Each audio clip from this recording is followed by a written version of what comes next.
I knew that was going to be a difficult football team.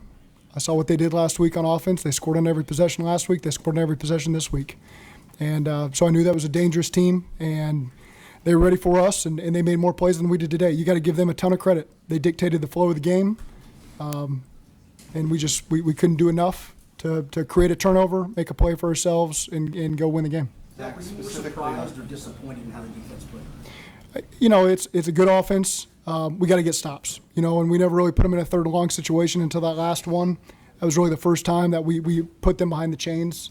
And so when they can dictate the tempo, which they did, they were on the ball, they dictated the tempo.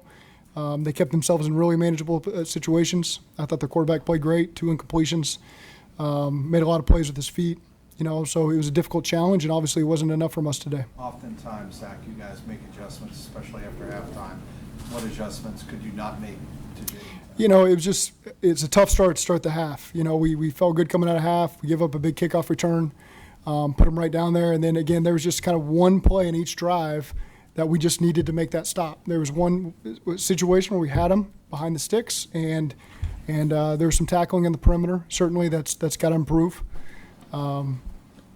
But it's a disappointing way to lose. You watched defensively. How much did you feel like the lack of pass rush was really opening things up for what Jaden and Washington? Yeah, it's when you got an athletic quarterback that can make plays with his feet, it's tough. It's similar to some guys that we play in our division in terms of how he can beat you that way. And again, we didn't do enough to affect him today. When you look at the defense, does it start right now with stopping the run?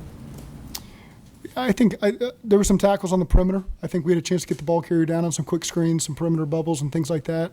So you can call those run plays. It's really just an extended handoff out there at the perimeter. I thought there were some opportunities to put them in a 2nd and 10, 2nd and 11, get them to a good third down, and they made those plays, and we didn't. And so again, we take a lot of pride in that stuff. I know our defense does, and we got to get back to work and do a better job next week.